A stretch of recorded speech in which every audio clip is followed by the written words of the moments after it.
Viewers of Sagati'S TV, it is another time I welcome you today live interview. Being the second week of the month of February 2025, my name is Peter aka Hamolava. On the bench today we should have a conversation with my guest, YouTuber Prisca Sagati, who will take us through her journey of being a social media practitioner. Most welcome. There's people who are viewing you from the first time. Kindly introduce yourself and elaborate it to our viewers what you do. Oh, hello guys. What's up everybody? Welcome to Sagati'S YouTube channel. My good name is Prisca Sagati. I'm a content creator. By the word content creator, I mean I'm in both YouTube and TikTok. Yeah, that's what I do for a living. Okay, can you tell the viewers your short story? Where you come from? Okay, my short story. I'm a fourth born in a family of 4. So that means I'm a last born. And as you've heard my name, Prisca Sagati, that's my real name. And that's what I entail in my YouTube channel, my name. Also in TikTok, it's Prisca Sagati, though the initials is Umsubati Kuria. So right now, today is my birthday, as we are talking. Wow. I have hit 32 years old. I'm old enough to be called somebody's mother-in-law, not yet. I'm just kidding. Yeah, my firstborn is 9 years old. My secondborn is 6 years old. My thirdborn is 4 years old. I'm born and raised in Nyabohanse village, and I went to school up to, let me say, college, but diploma-wise. And since I finished school, I've never been employed by the government of Kenya. Of course, you know, job opportunities are so minimal. I thank my mother for taking me to a good school where I got to learn English. And that's what makes me to think that my children, what they need in a life is how to learn, to learn in life is mathematics, English, and computer science. That's all. And a child who will be able to know more than that, like history and all have you, it's upon them. And I'm praying for them to become bigger, even engineers and pilots. But for me, I've never been employed, but content creation is my job. And it didn't start that way. Yeah. I can't say that I was born doing content. I've struggled in life. I went to school without pocket money. My mom used to struggle for quite a long time. Since I was growing a very young child, she lived as a single mother. That's what I can call her. But right now, the husband came back. So I saw my mom struggling, selling illicit brew called changa to take my brother to school in high school, in Taranganya Boys High School. That time, the school didn't have electricity. My mom used to buy kerosene. 5 liters and a lamp. That time it was very long. I think in class 3. Yeah, she used to buy kerosene, take to my brother so that he can study. Right now he's a high school teacher. I thank God for that. I also went to a boarding school called Nyabirongo Girls. Yes. We were the pioneers of the school. And my mom, what I can say, my mom tried her best to make sure I go to a good high school. I also went to a good high school. I went to college. I went to Kisii University. I did my diploma in business administration. After that, I came back home. Before I completed my college studies, I got pregnant. So I used to know how to hustle, guys. I know how to hustle. So I got pregnant, and the father became a deadbeat father. That's what I can call him. And that time I used to have a friend from Nyametaburo. Her name is Rachel Robi. She's in Kisii right now. She's a manager. She used to inspire me, tell me, let's sell coffee in the evening after classes, let's sell juice. We used to blend juice. And I became an entrepreneur. I saved money for my baby, who was yet to be born. And when I was almost due, I came back home, I gave birth. Then, you know, African parents, like, where is the father? Yes. Where is the father? I want to know the baby daddy. So it reached a moment I was like disappointed. I met this guy, we got married, like not married, we eloped. So when we left in that journey, I got pregnant again because there was this notion that when you use family planning, you won't get pregnant. It will take you time to get pregnant. As if I was in a hurry to get babies, of which I can say it's God's plan. I got pregnant again. I gave birth to my second born. Again, I got pregnant, gave birth to my third born. My children are 2 years apart each. This year is pregnancy, this year is breastfeeding, this year is pregnancy. So, yeah. After that, I used to sell some clothes at the shop at Isibania. Then it was very challenging because I can say I was the breadwinner of the family. Like, there is this situation, it reaches, like, a man relaxes, like, he's used to the wife coming in the evening with food. So he doesn't sleep hungry. Rent is catered for. Like, you have to make sure you save 100 shillings or 150 to make sure after 30 days you have money for rent. School fees, it's on me. Everything is on me to wake up and go do business. Yes. I remember God blessed us with a piece of land. Not through my sweat. It's through the father-in-law who sold a parcel of land somewhere and bought us a land. So when we got that land, the man relaxed. I remember it reached a moment I was like, but in my village people are doing content creation, and this one I had already tried back in Corona times doing TikTok and YouTube, but it backfired. So I remember that time Marwa had come. I said, let me take this last chance to visit Marwa and get a shout out for him. But when I came, it was a party. Then he gave me this role to be in the kitchen. I did my best. I remember I brought children to my mom because now if I'm not there, how will they feed? Yes. I brought my children to my mom. My mom took care of my children. I remember at that time before I came to Marwa, I used to live in a mud house. The land that we bought, we had a mud house. You can go, guys, and check in my YouTube videos 1 year ago, 2 years ago. I can say 1 year and some months ago. Yeah. You can go check my early videos. My house was with windows without glasses. I had this clear nylon paper that we used to maybe put maize outside to dry. I hit with the nails on 4 corners, all the windows. I used to survive that way. The house was very cold.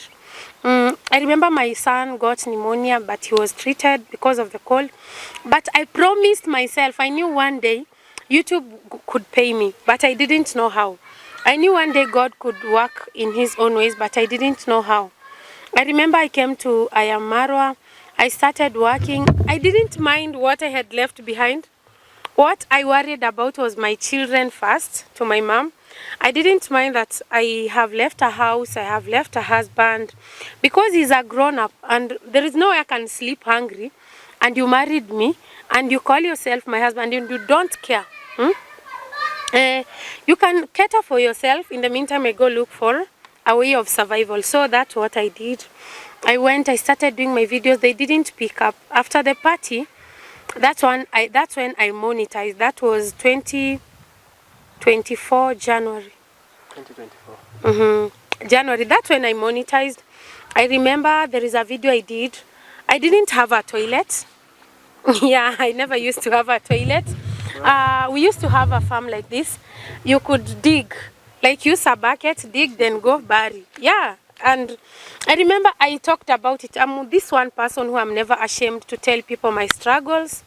Like, if I don't have it, I don't have it. There is no way for me, there is no need for me to hide. Because I remember even back in high school, I went to Kereri Girls High School before coming to Nyankore. I was in this school that people could floss about their homes, how beautiful they are. They have those houses we call magorofa. They're like story buildings. And for me, we had a mud house. So me used to tell people, as we have mud house, my mom sells, that time my mom had stopped selling illicit brew. She was saved. She used to sell mawano. I think you know what mawano means. the head of a cow, then cut into pieces and sell. So me used to tell people, when you don't see my mom coming to visit me, just know my mom doesn't have transport to come to Kisii. I remember in the whole period of high school, my mom only came to visit me once. And she brought me chicken and chapati and 200 shillings. And I was happy because she made an effort. And I remember that time she had asked for a lift from my auntie who had a vehicle and her daughter was studying there. So I came here in a miraculous way because I was fighting for what didn't belong to me. My land, I can't say my land, my husband's land. But there is someone who offered to buy me this land that we are seated at through content creation.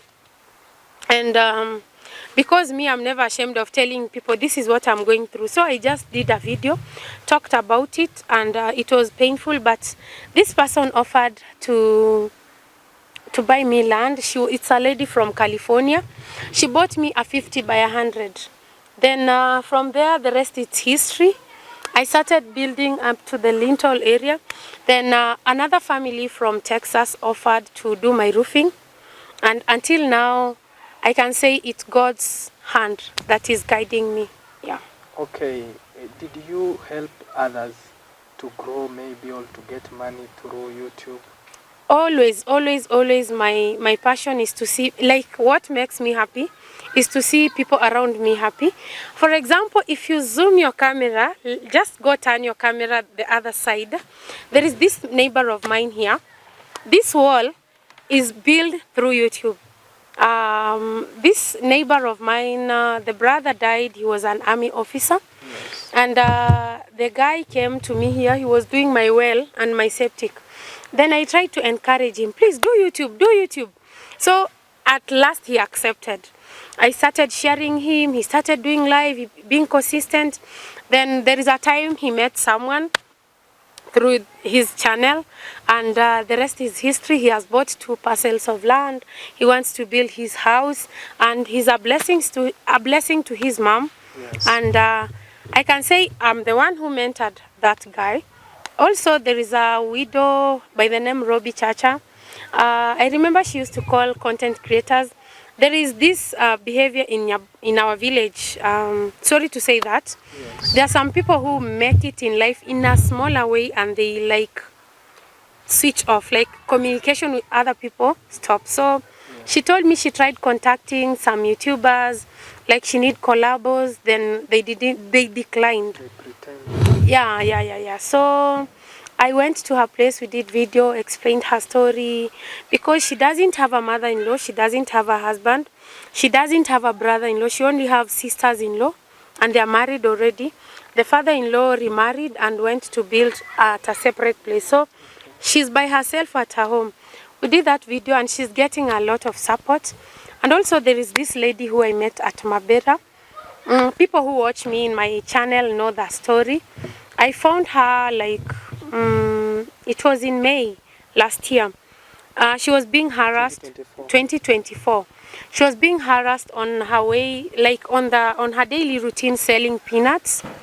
Then I remember I overheard men, like it's grown men, it's boys but very grown, saying that we won't pay her. These are girls who sell themselves as, like portray themselves as prostitutes in the name of selling peanuts. I just turned and I saw this girl who was defenseless. She wasn't talking. She was just smiling.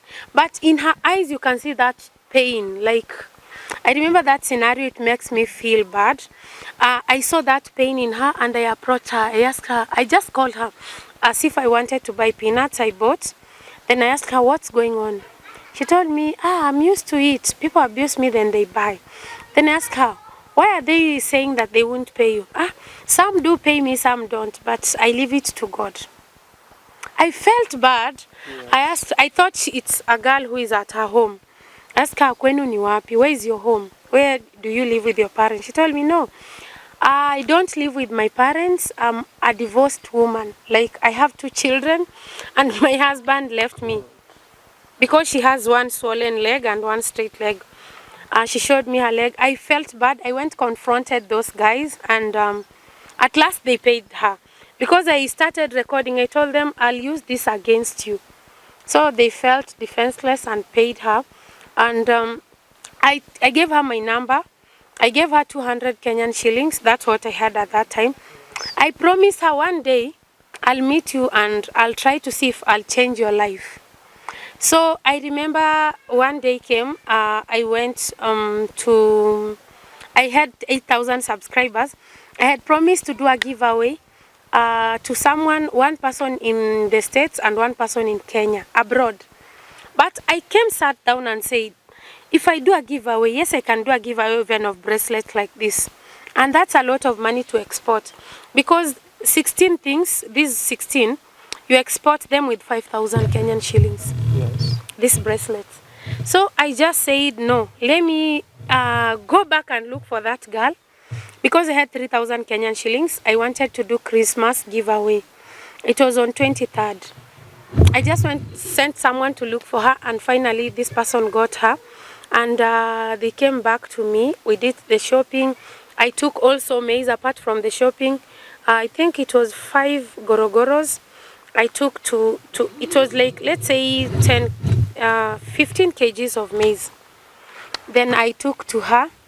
When I reached there, she saw the shopping. She cried. She really cried, and she told me, actually, you know, I stopped working. My business died because there are some people who raped me and took my money and my everything. Now I'm being employed in this restaurant. It was a small kibanda, like the one my mom used to have for Mawano. Then this lady came out from that hotel, said, kama hao ni watu alone, usifikiri utawaleta kwa biashara yangu wapige picha. Kutaka kukuzuia. She confronted that lady, thinking that lady wanted to take a loan from me, so I'm going to take the picture of the business. She really talked bad, but I asked her, why is this woman talking like that? And she told me, anafikiri nataka kuchukua loan na biashara yake, lakini nimezoea ananitusingi hivyo. Bora nitusi kuliko watoto wangu walale njaa. It's better for her to abuse me than my children sleeping hungry. This 100 shilling I'm working for is very good for me, because my children will eat breakfast, lunch and dinner. I felt bad. I was like, no, this should stop. Yes. Yeah. So I took her. I told her, I'll come to visit you tomorrow. I remember I went back. Did a video in her house. She was sleeping down with a very small mattress. Right now, she has a bed, a good mattress, a duvet, like the one I use. Yeah. And when I did shopping for her, for my children, I bought my children butter shoes, good sweater, double sweaters. I also did that to her child. I bought her butter, 6 pairs of socks, 2 pairs of sweater, 2 pairs of uniform, and she felt happy. Her daughter, even right now when I go there, her daughter runs to me like she has seen her auntie. Wow. Yeah, so I feel happy, and right now she has business, like a stable business, where she can go sit and sell up to evening, not going around. So I'm happy. At least I changed her life. God bless you for what you are doing. And apart from that, also when I used to sell clothes, there is also another girl at Isibania. I tried to mentor her, and right now I can say she caters for herself. This girl is called Anne. She used to be my friend. She used to come visit me at my shop, but I saw her struggle. She had a child who had sickle cell, but it's AS. So I remember she didn't have business, and for her, she used to depend on men for survival. So I sat her down. I told her, no, it's not supposed to be like this. You're supposed to depend on your own pocket. I taught her how to sell fruits. I think you know that girl. Yeah. Her name is Antosha. Yeah. I'm the one who taught her how to sell the fruits, to do everything. And right now when I go, even I remember when we were turning to 2025, she wrote me a very long message that made me cry. Like, this far I've reached, Mama Trevor, I want you to come and visit me, see my house, how I've changed everything. It's because of you. I cried. I remember I cried, and I called her, I told her, not me, it's God. And recently I went to visit her. There is someone who was looking to bless a parent who has a sick child. So I went to Anne and I gave her whatever I was told to give. Yeah. Okay, what are the most important value for one to success as a YouTuber? Actually, what is needed is consistency. What I'll say, for example, when you start a YouTube channel, there are those people like Cristiano Ronaldo. They started YouTube and blew within hours.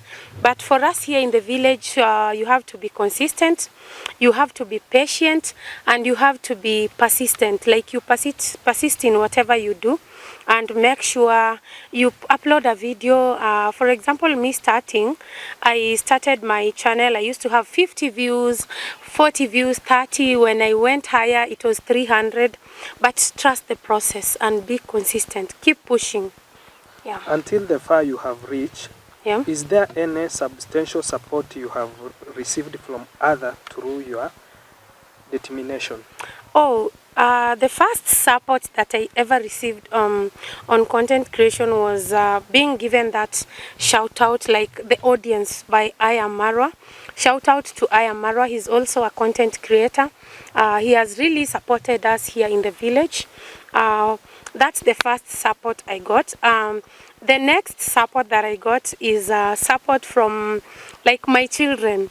My children are I'm their role model. They look up to me and they're like, Mommy, you can do it. So when I tell them now it's time to create content, they listen to me. And also my audience has really supported me.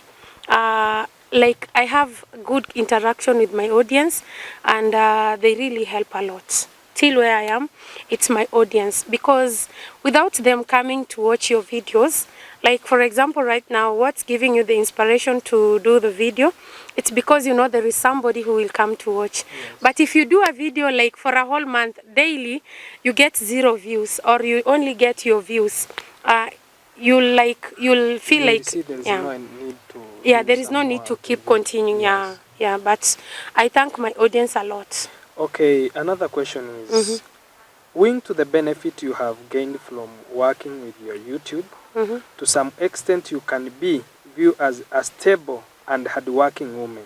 There is a notion that financially stable women choose not to get married. That's Your not take on this? My take on this, that's not true. It's only that when a woman starts earning a lot in the community, yes, the men feel intimidated, they feel weak. For example, in my case, it reached a moment like I've started alone. I struggle like to get even the bundles and everything, the data to upload the video. But it reached a moment like my husband wanted even to just relax for me to feed him. Not only to feed him, but also to give him the money. Like, oh, he kept asking himself, why are you getting money and not me? Why are they sending you money and not me?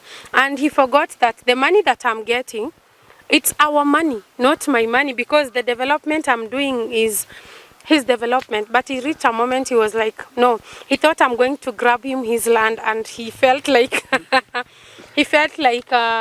his land was being taken away. So that relationship was kind of not stable. There are women who are very successful. There are others are presidents and they have their marriages. It depends with the man that you have. Okay, another question. Yeah. As we come to an end of this session, yeah, what is your message to the community at large? My message to the community at large is to embrace content creation and online jobs. Gone are the days where parents used to take their children to school, wanting them to become doctors, nurses, teachers, and engineers. Right now, take your child to school to learn the basics: English, mathematics, like languages, computer, and mathematics. How to deal with, how to talk, and how to know how to count money at bank. And the others who are genius or they can excel in studies can do engineering. Not everyone who goes to school so that they can get employed. The industry doesn't have like that big space to employ people. What we need is to self-employ ourselves, and also the community. For example, our village, what I'll tell them, when you see someone are raising their camera, don't think that they're in cult or Illuminati as you call it, or Freemason as you call it. Just know this is a person earning money just like a teacher, just like a doctor, just like an engineer, because this is a soft collar job, right? And this is a job that you can work at your own. It's like it's self-employment, but you can work at your comfort.